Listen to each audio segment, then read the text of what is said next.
तो विशेष बाबा का ये सीजन अभी चालू हो गया और उसी सीजन में बाबा ने विशेष पहले ही मुरली में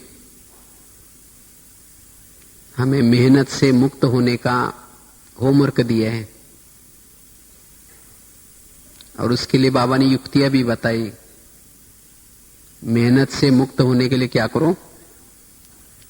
बाप के साथ साथ परिवार में भी क्या करो? स्नेह रखो, दिल का स्नेह। तब मेहनत से मुक्त हो सकेंगे।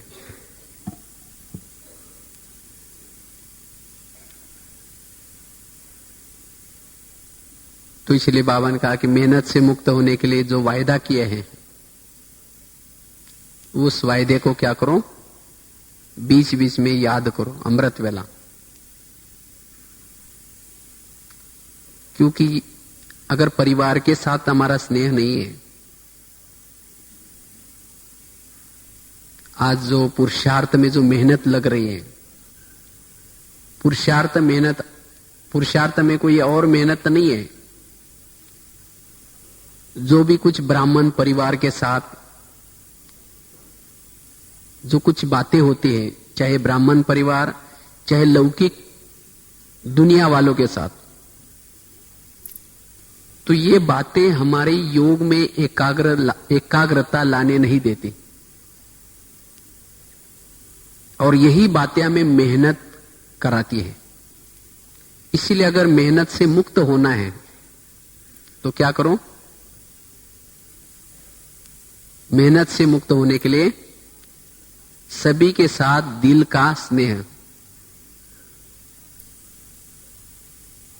और तब हमारे पुरुषार्थ में एकाग्रता भी आएगी और साथ में हम मेहनत से मुक्त हो जाएंगे।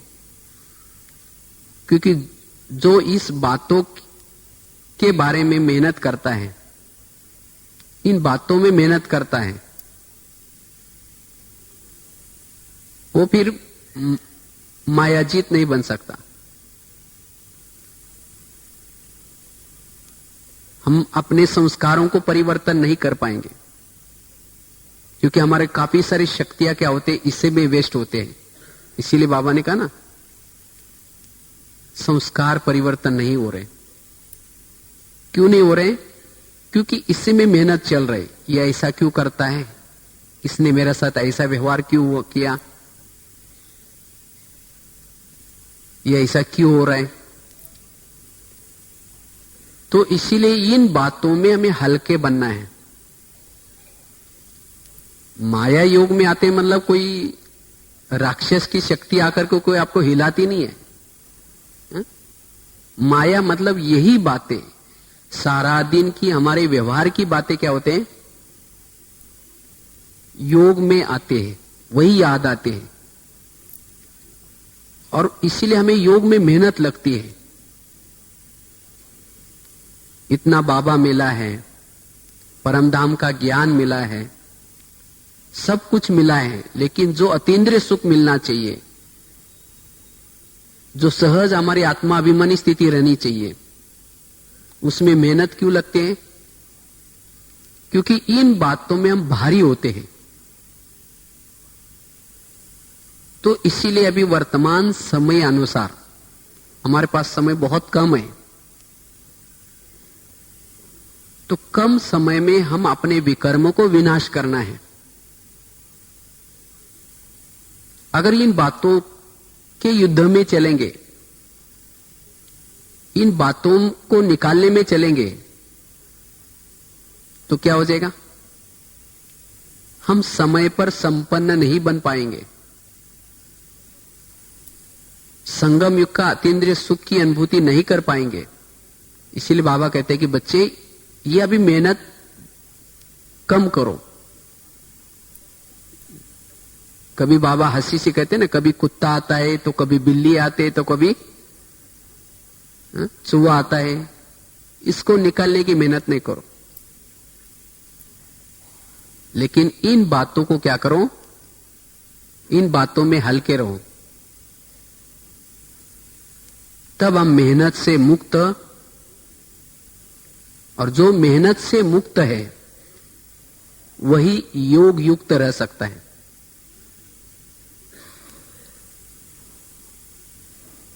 तो हम अपने योग में एकाग्रता लाने के लिए सारा दिन क्या करना है, इन बातों में हल्के रहना है। जिसे धूप पड़ रहे हैं, लेकिन उस धूप के अंदर एकाग्रता नहीं तो कागज जलेगा नहीं। तो इसी तरह आज हम 10-12 साल से योग लगा रहे हैं, लेकिन अगर उस योग में हमारी एकाग्रता नहीं है तो हमारे जो जन्म जन्मांतर के जो विकर्म है वो विकर्म विनाश नहीं होंगे।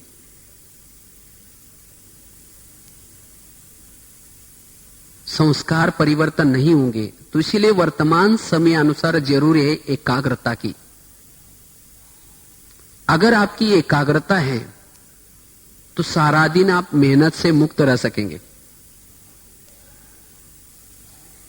और वैसे ही पुरुषार्थ में एकाग्रता का बहुत बड़ा महत्व है।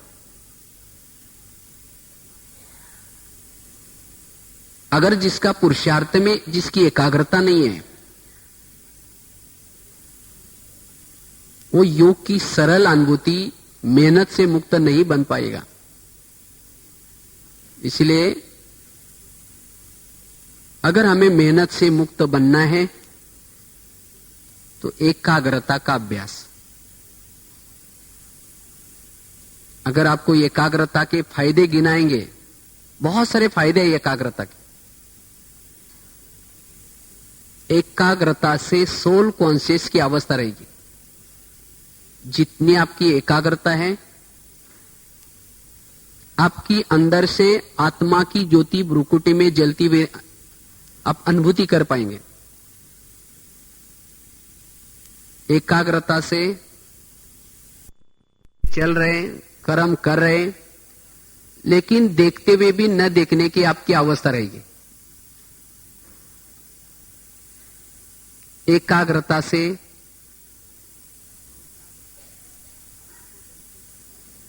आप आत्मबल को बढ़ा सकते हैं, मनोबल को भी बढ़ा सकते हैं। कोई भी परिस्थिति आएगी, जिसकी एकाग्रता है वो डरेगा नहीं। उसको ये नहीं लगे कि ये कैसे होगा, क्या होगा। जिसके अंदर एकाग्रता है, हर परिस्थिति में वो सदा अचल अडोल रह सकता है। एकाग्रता से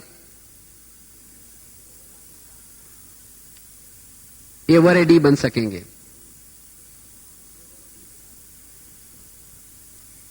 एकाग्रता से ही आप जितना समय जहां चाहे वहां टिक सकेंगे। अगर आपकी एकाग्रता है, आप परमधाम में जितना समय, जितना चाहे, जैसे चाहे टिक सकेंगे। एकाग्रता से वाणी में बल आता है, संकल्प में बल आता है, कर्मों में भी बल आता है।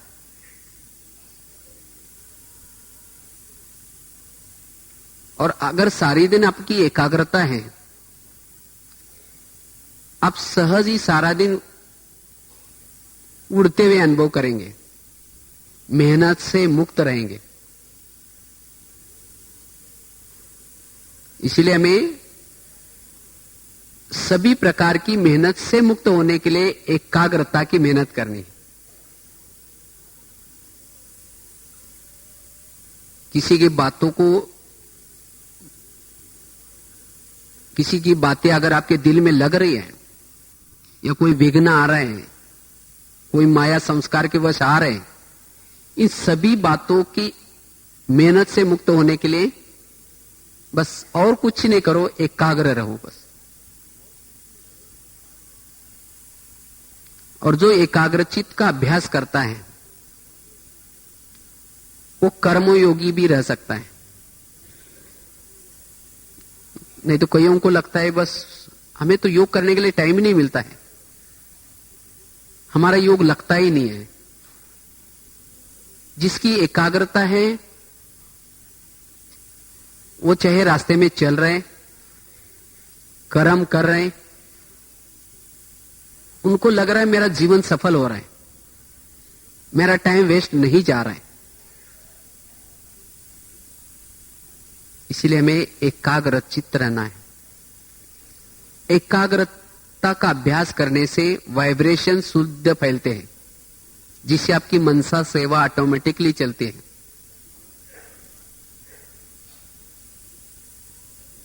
और एकाग्रचित्त रहने से आपके एक्टिविटी में, आपके बोलने में, आपके देखने में कुछ अलौकिकता नजर आएगी। पिछले साल बाबा ने एक बहुत अच्छी लाइन कही थी, बाप को प्रत्यक्ष करने के लिए क्या करूं? एकाग्रता को बढ़ाऊं। एकाग्रता वाला ही बाप को प्रत्यक्ष कर सकेगा।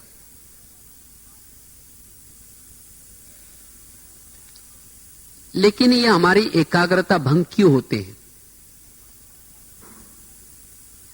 और हमारी एकाग्रता भंग न हो जाए इसके लिए क्या करें? चाहे कोई भी परिस्थिति आए,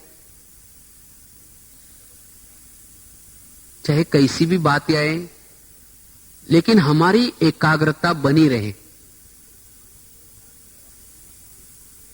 और जब आपकी एकाग्रता बनी है तब फिर योग में बैठेंगे, आपको मेहनत नहीं लगेगी।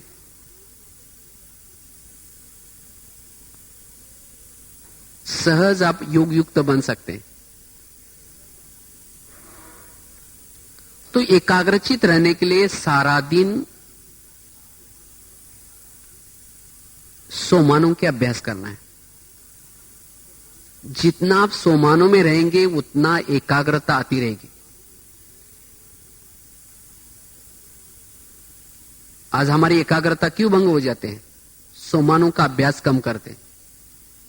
इसलिए बाबा ने इसी मुरली में भी बहुत अच्छा सोमानों के बारे में बताया। पुरुषार्थ में सोमानों का बहुत बड़ा महत्व है। और वास्तव में सोमान यही हमारा योग है। जो सोमान में नहीं रहता वो अतृप्त रहता है।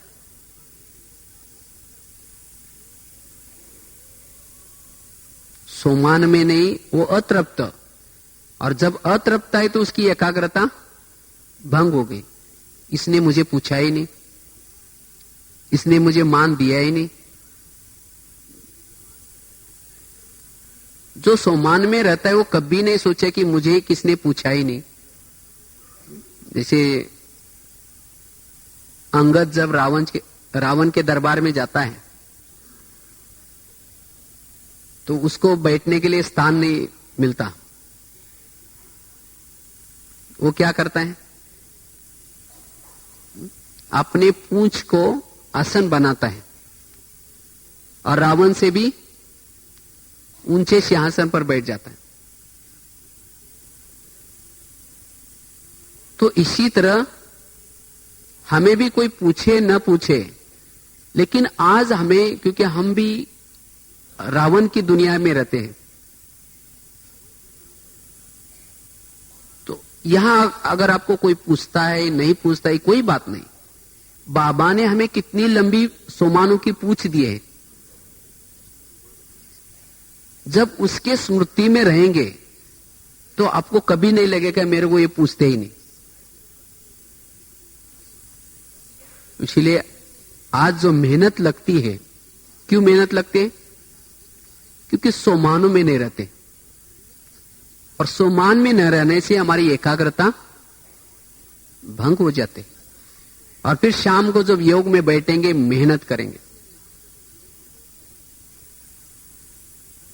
इसलिए मेहनत से मुक्त होने के लिए, एकाग्रचित रहने के लिए, एकाग्रता की अनुभूति करने के लिए हमें सारा दिन सोमानों में रहना है। सोमानों में रहने से ऑटोमेटिकली, जैसे बाबा ना, देह का भान खत्म हो जाता है। क्योंकि जो सोमानों में रहता है उसकी एकाग्रता आती है और उसी एकाग्रता से वो आत्मा की ज्योति जागृत रहते हैं, जिससे हमारा ये स्थूल देह का भान भूल जाता है। इसलिए कभी बाबा कहते ना, अपने भाग्य को देखो, कभी अपने को भी शाबाश की दो, वाह मेरा भाग्य, वाह मेरी आंखें, तुम कितनी भाग्यशाली हो, तुमने स्वयं सर्वशक्तिवान को सामने देखा है, वाह मेरे मुख, तुम कितने भाग्यशाली हो। तो जितना अपने सोमानों में जागृत रहेंगे उतना हमारी एकाग्रता आएगी, उतना योग युक्त रह सकते।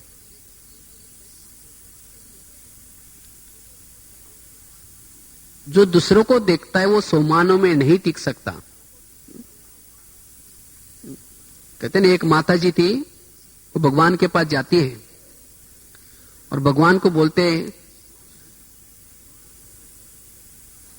हे भगवान, आपने मुझे बहुत दुख का पाठ दिया है।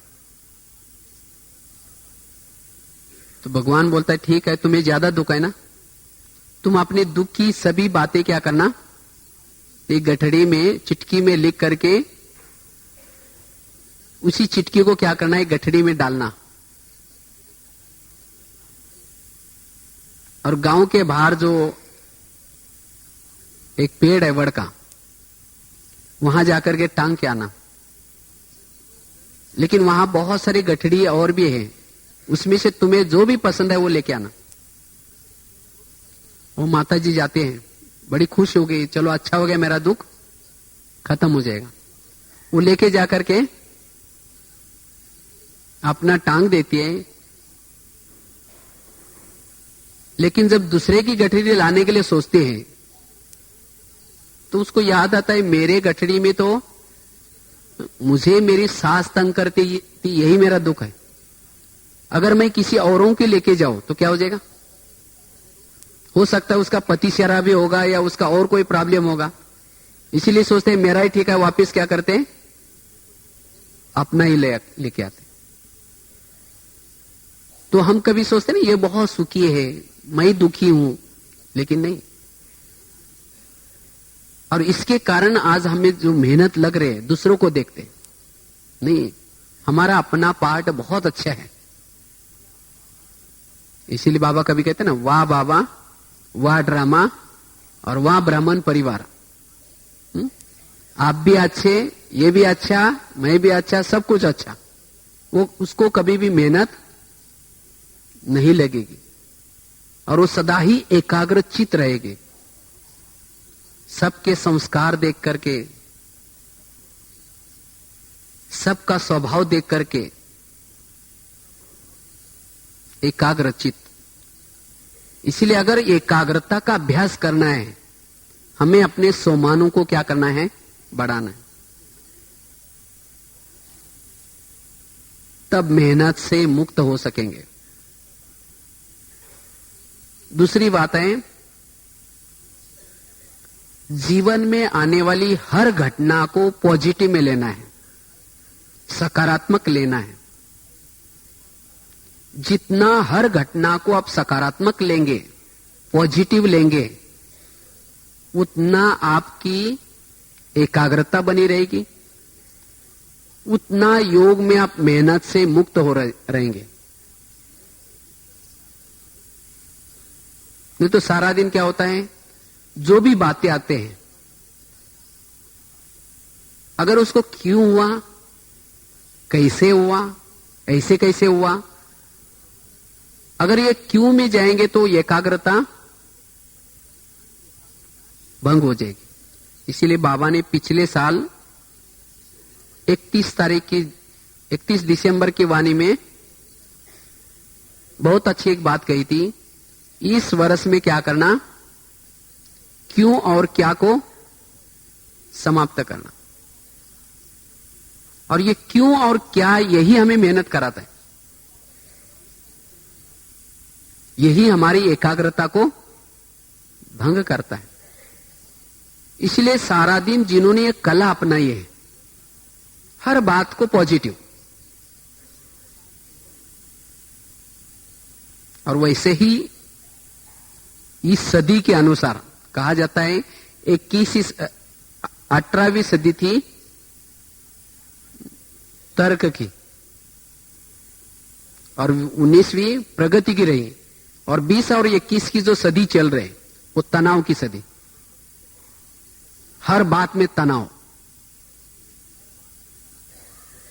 तो इसीलिए अगर इस सदी में अगर हमें बहुत अच्छा रहना है, जिन्होंने ये कला अपनाई हर बात को पॉजिटिव, वो सदा ही सुखी रह सकता है। कैसे पॉजिटिव लेना है? समझो कोई माता है, उसका अपना पति तंग करता है, उसको पॉजिटिव ले लो। हो सकता है मैं भी इसका पति बनकर के कभी तंग किया होगा, इसीलिए मेरा पति बनकर के अभी तंग कर रहा है, मेरा हिसाब किताब क्या हो रहा है? सुख तो हो रहा है। और जब जितना तंग करेगा उतना मेहनत नहीं लगेगी, योग में बैठेंगे उसको मजा आएगी, मेहनत से मुक्त हो सकेगी। अगर उसको ही नेगेटिव मिलेंगे, क्यों तंग करता है, मैं तो रोज इतना अच्छा काम करती हूं, ये मेरे को क्यों तंग करता है? अगर इस क्या और क्यों में जाएंगे तो मेहनत लगेगी। फिर योग में बैठेंगे, शुरू तो करेंगे मैं आत्मा हूं शांत स्वरूप, फिर कहीं मेरे को क्यों बोलता है, फिर कहेंगे कोई बात नहीं मैं आत्मा हूं शांत, फिर कहीं मेरे को क्यों बोलते हैं। वही बातें आपको क्या कराएगी? मेहनत कराएगी। इसीलिए हमें क्या करना है? सकारात्मक सोचने का। अभी मुरली सुनकर के वापिस जाए ना, तो आप सवेरे रोज क्या करो? बाबा ने कहा ना, ये वायदा किया है। क्या वायदा किया? मेहनत से मुक्त होने का। तो इसलिए रोज अमृत वाला ये सोचो कि आज सारा दिन हम सकारात्मक सोचेंगे। जब सकारात्मक सोचेंगे तो आपको मेहनत नहीं लगेगी, और जब शाम को योग में बैठेंगे आपकी एकाग्रता बनी रहेगी और आपका योग बाबा से लगेगा। अन्यथा अगर ये सकारात्मक सोचने की कला नहीं है तो योग बाबा से लगने के बजाय इन बातों से लगेगा। इसलिए सकारात्मक सोचने की कला, हर बातों को पॉजिटिव में लेना है।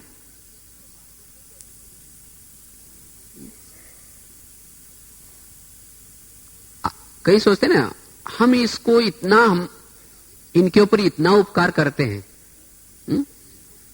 मुझे निगेटिव, कई सोचते हैं मुझे गुस्सा तब आता है, मेरे अंदर निगेटिव तब आते हैं, हम इनको इतना मेहनत करते हैं, मदद करते हैं, इतना सहयोग देते हैं, लेकिन ये हम इतना उपकार करते हैं तो भी ये आज हमारे पीछे पड़े रहते हैं, और इसीलिए हमारी एकाग्रता क्या होते हैं? भंग हो जाते हैं। लेकिन याद रखना है, कहते हैं ना, एक संसार का एक नियम है। क्या नियम है? जिसका आप भला करेंगे वही आपका बुरा करेगा। ये संसार का ही नियम है। आप कहेंगे संसार का कैसा नियम है?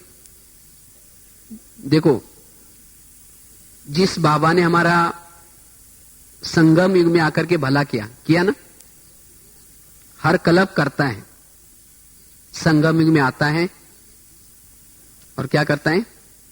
ज्ञान सिखाता है, योग सिखाता है, इतनी पालना देता है, इतना पढ़ाता है,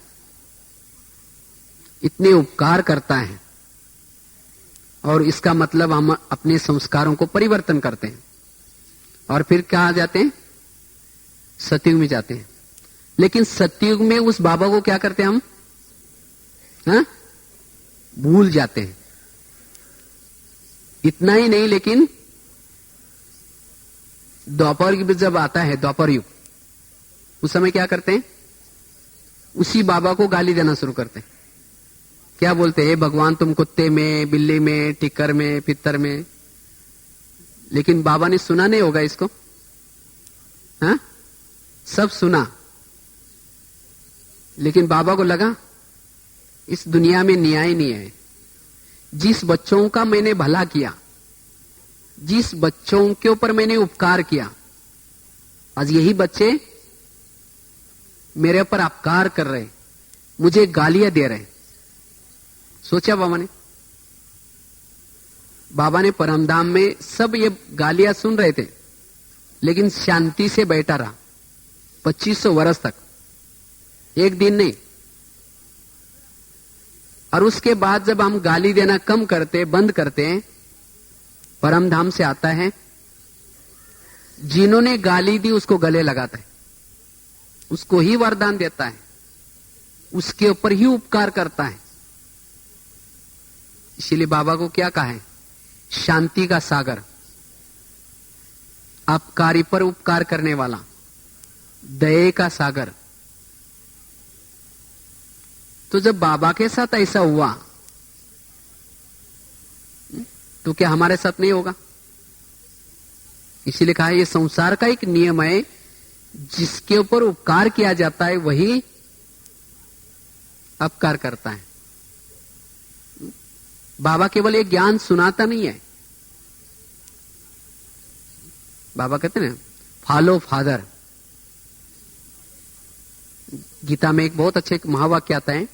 कृष्ण अर्जुन को बोलता है, हे अर्जुन, मैं केवल तुम्हें एक उपदेश नहीं दे रहा हूं, मैं भी आकर के तुम्हें यहां कर्म करके सिखला रहा हूं। तो वास्तव में यह बाबा का महावाक्य है। बाबा भी केवल हमें उपदेश नहीं देता कि गाली देने वालों को गले लगा दो, आप कार्य पर भी उपकार करो। बाबा यहां आकर के हमें करके दिखाता है। जिन बच्चों के ऊपर मैंने उपकार किया और उन्होंने जब मेरे ऊपर अपकार किया, तो उस समय मैंने क्या किया? इसीलिए फॉलो फादर।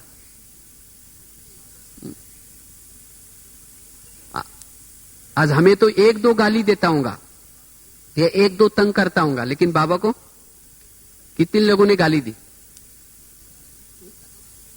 हम 15-20 दिन, एक मास तक इधर मुंह करके चले जाते, हा? बात भी नहीं करेंगे उसे, जब तक वो भूलती नहीं बात, 1 साल 2 साल भी अंदर तक।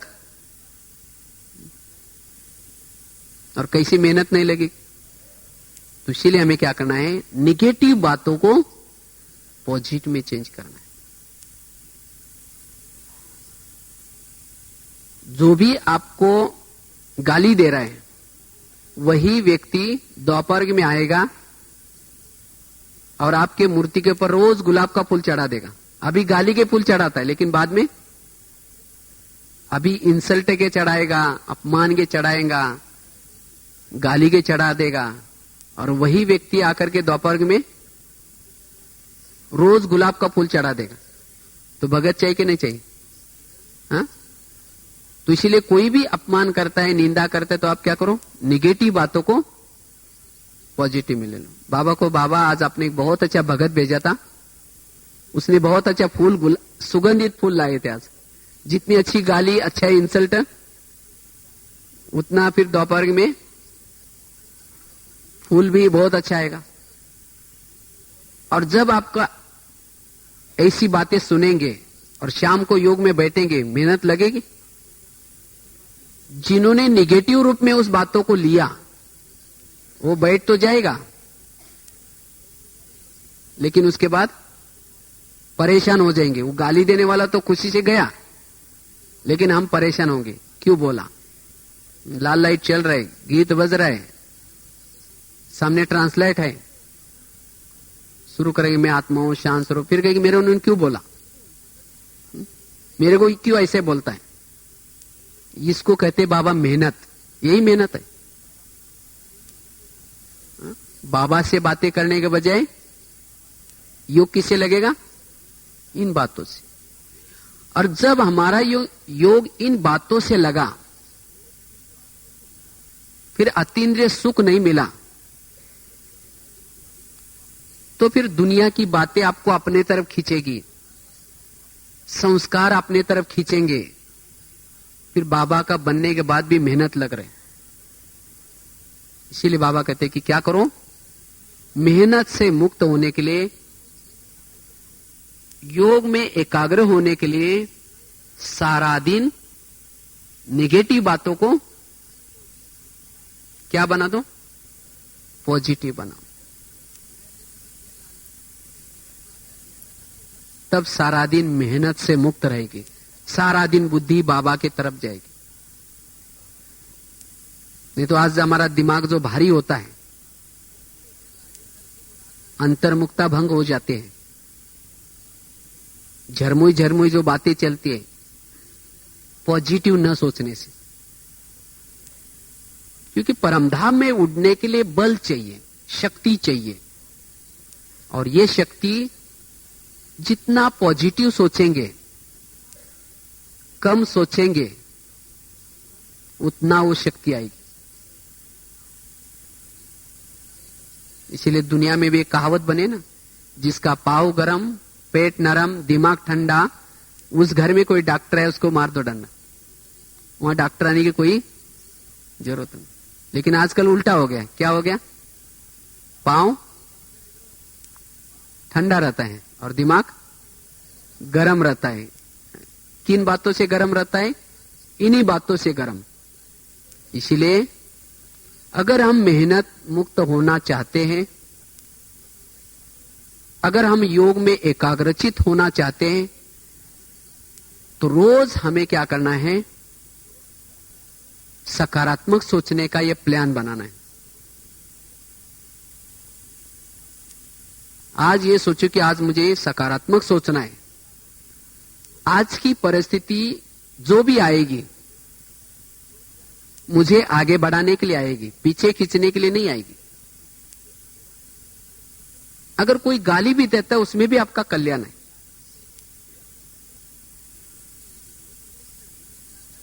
अगर कोई आपकी निंदा भी कराता है या आपके बारे में इधर उधर वायुमंडल फैलाता है, ये ऐसी है, वो ऐसे है, देखना, आप उससे दूर रहना। और जब हमें किसी लोगों से पता चलता है ये लोगों ने मेरे बारे में इनके कान भरे हैं, इनको कुछ गलत सुनाया है, और जब ये बातें हम सुनते हैं, दिमाग क्या होता है?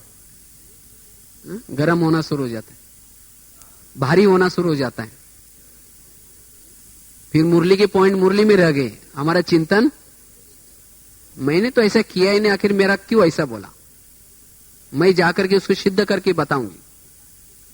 वही चिंतन शुरू हो गया। अगर उसको पॉजिटिव लेने की कला होगी आपके पास, कोई बात नहीं। अभी इन्होंने मेरा 1 घंटा बैठ करके परचिंतन किया है, इनके बारे में मेरी बुराई भरी है, मैं तो ऐसी नहीं हूं। वही द्वापर में मेरे मूर्ति के सामने जाकर के अभी ग्लानी गाई, बाद में कीर्तन भजन गाने वाले बनेंगे, कोई बात नहीं। जो इस संगम में आपकी ग्लानी गाता है, वही क्या करेगा? जब द्वापर गाएगा तो आपके मूर्ति के सामने, हे देवी तुम बहुत महान हो, हे देवी तुम बहुत अच्छी हो, महिमा करेगा। तो भगत चाहिए ना, कीर्तन गाने वाला भी कोई चाहिए। तो दिमाग भारी होने के बजाय, मेहनत करने के बजाय क्या हो जाएगा? हल्का रहेगा, मेहनत नहीं लगेगी। इसीलिए सकारात्मक सोचने की कला, इससे ही हमारा योग लगेगा। मेहनत से हम मुक्त बनेंगे। जैसे हमने कई बार एक महाराष्ट्र के एक संत का एक एग्जाम्पल देते हैं। देखो, पहले जमाने में भी लोगों के सामने ये बातें आती थी, उनके सामने भी ये परिस्थिति आती थी, लेकिन वो लोग क्या करते थे? उन बातों को पॉजिटिव में लेते थे। ये प्रैक्टिकल एक घटना है। कहते महाराष्ट्र में आप सबने एक तीर्थ स्थान का नाम सुना होगा, पंढरपुर। और कहते वहां एक संत थे, तुकाराम महाराज नाम था उनका। तो गली के लोग क्या करते, उसको भक्ति करने के लिए मना करते, तो भी उन्होंने भक्ति छोड़ी नहीं, विठल की भक्ति करते थे। तो सभी लोगों ने उसको क्या किया, पकड़ करके उसके गले में सब्जियों की माला पहना दी। टमाटर, आलू, मटर, बैंगन, सभी सब्जियां माला बनाकर पहना दी।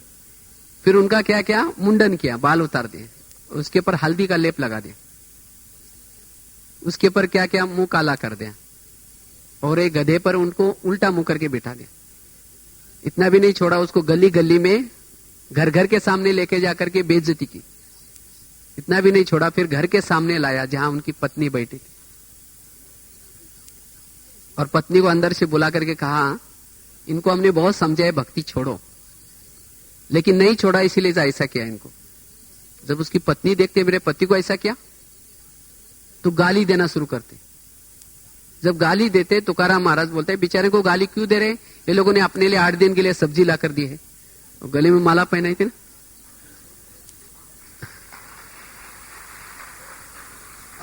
और कहा कि इनको गाली क्यों दे रहे, मैंने तो अपना गांव देखा ही नहीं था, कामों में इतना व्यस्त रहता हूं, आज ये लोगों ने मुझे क्या किया, पूरा घर घर घुमा करके लाया, गांव दिखा करके लाया। और कहा कि इनको गाली क्यों देते हैं, मेरे सिर में तो फोड़े हो रहे थे, ये लोगों ने बाल उतार करके क्या क्या हल्दी लगाया, इनको चाय पानी पिलाओ, गाली क्यों दे रहे हैं। देखो निगेटिव कितना वो घटना दर्दनाक थी, लेकिन उसने क्या क्या पॉजिटिव ले लिया। इसी तरह अगर जिन्होंने ये कला अपनाई है, उसके लिए योग में मेहनत करने की कोई जरूरत नहीं। योग में यही बातों की मेहनत है, और उसके कारण आज हमारे संस्कार परिवर्तन नहीं हो रहे।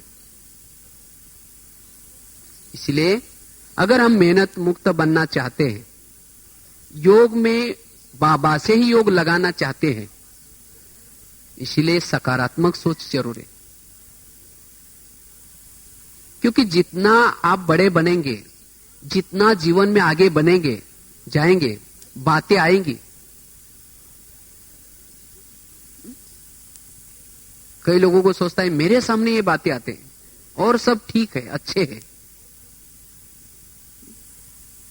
जितना आपके जीवन में ये बातें आएंगी, उतना ये समझो कि सत्युग में आपका पद ऊंचा मिलने वाला है। अगर बातें नहीं आएंगी तो सत्युग में आपका पद भी ऊंचा नहीं होगा, क्योंकि यही बातें आपको उपराम बनाने के लिए आते हैं।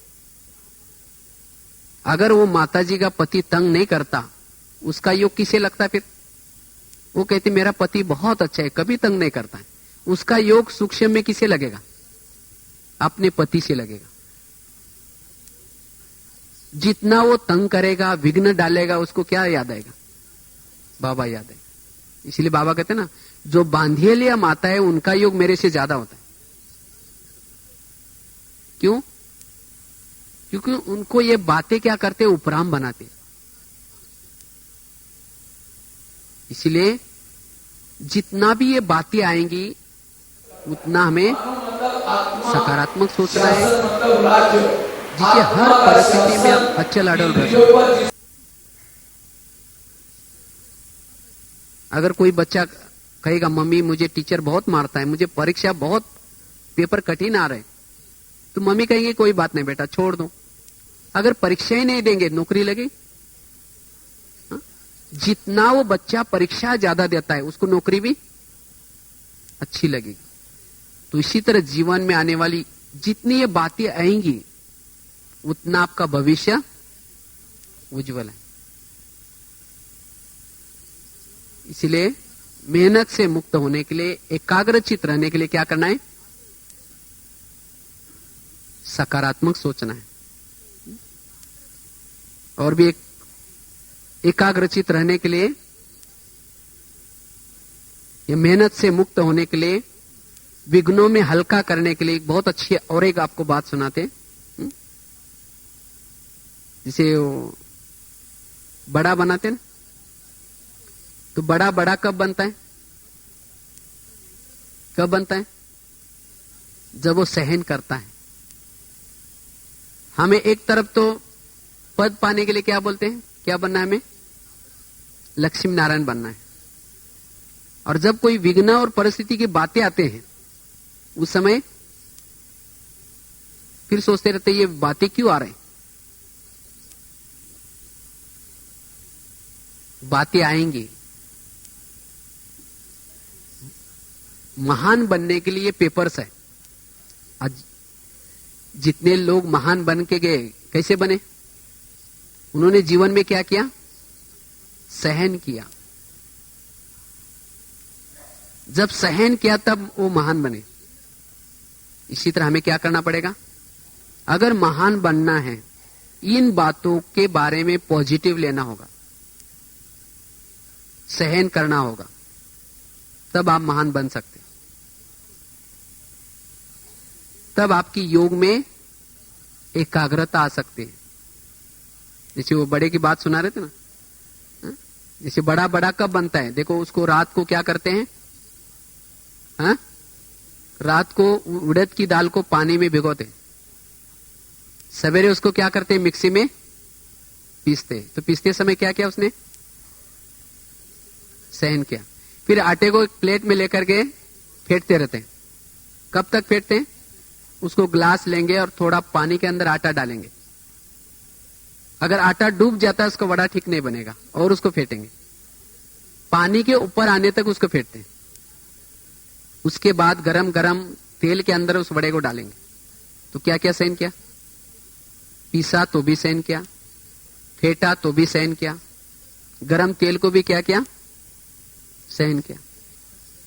उसके बाद फिर फुलाएंगे, फुलाने के बाद क्या करते हैं उसको, ठंडे पानी में डालते हैं उस वड़े को।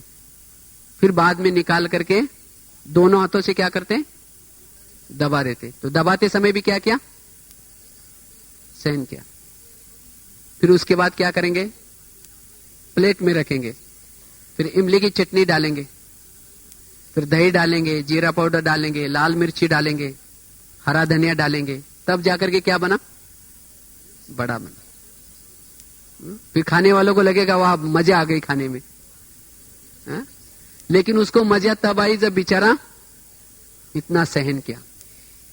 इसी तरह अगर जीवन में महान बनना है, ये बातें आएंगी।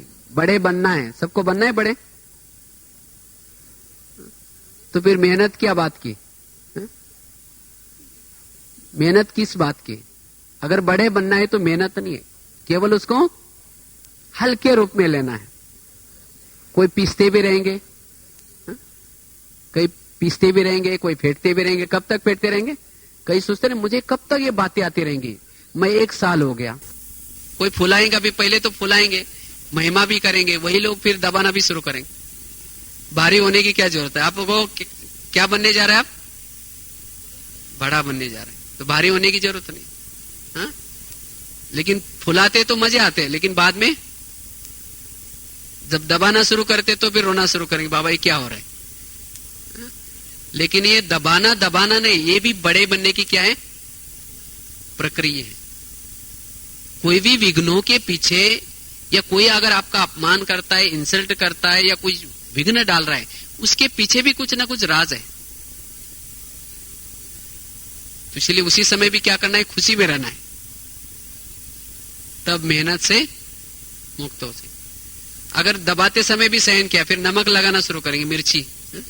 कई बोलते हैं मैं सत्य हूं, ये मेरे बारे में आपको झूठी वगैरह झूठी मूठी करके बढ़ा चढ़ा करके आपको लगा सुना रहे, और तब मेरा दिल टूट रहा है, मेरा योग नहीं लग रहा है, मेहनत लग रही। तो इसलिए क्या करना है, चाहे कोई नमक लगाए, चाहे कोई मिर्ची लगाए, आप अपने संकल्प को नहीं चलाओ। अगर सत्य है छिप नहीं सकता। और जब इतनी सारी परीक्षा आपकी होंगी तब कहेंगे ये बहुत महान है, ये देखो कितना अच्छा लाडौला है, फिर आपकी महिमा करना शुरू करेंगे, तब आप बड़े कहलाएंगे। हाँ? इसलिए बड़े बनने के लिए या मेहनत से मुक्त होने के लिए क्या करना, इस बड़े की कहानी को याद रखना। हाँ?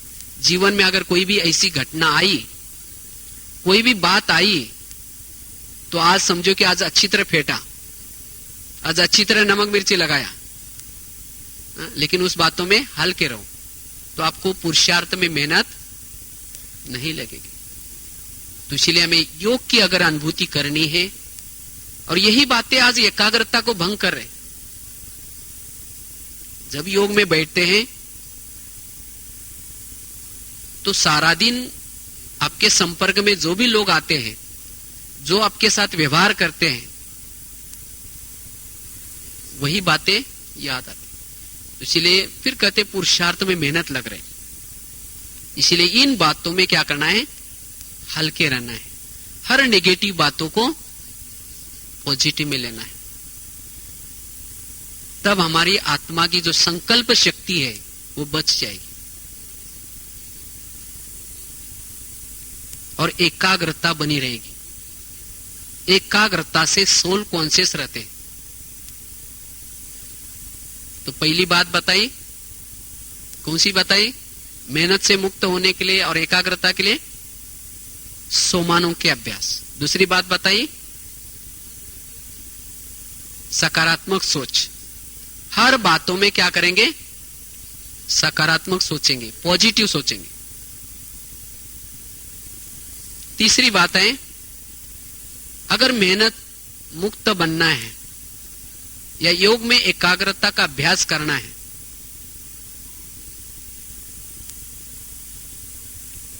जब भी योग लगाने के लिए बैठो उसको विधि पूर्वक करो। ऐसा नहीं कि योग लगाने के लिए बैठे और मन एक तरफ है, बुद्धि एक तरफ है। अगर आपका योग ठीक नहीं लगा, अगर योग आपने विधि पूर्वक नहीं किया, तो सारा दिन आपको सोल कॉन्शियस होने की, ये दूसरे के अवगुण दिखाई पड़ते, उसकी मेहनत लगेगी। जैसे ट्रेन देखो, जब ट्रेन स्टार्ट करते हैं तो थोड़ी मेहनत होती है। एक बार इंजन स्टार्ट हो गया तो ऑटोमेटिकली क्या होता है, पटरी से चलता है। केवल पटरी के ऊपर ध्यान रखना पड़ता है उसको, ड्राइवर को और कोई मेहनत नहीं। इसी तरह जब आप अमृत वाला अच्छी तरह करते हैं, विधि पूर्वक करते हैं, थोड़ा मेहनत करके करते हैं, तो सारा दिन आपकी ट्रेन पटरी पर चलेगी। केवल श्रीमत और मर्यादा के पटरी पर उसको रखना है। लेकिन आपका अमृत वाला विधि पूर्वक चाहिए।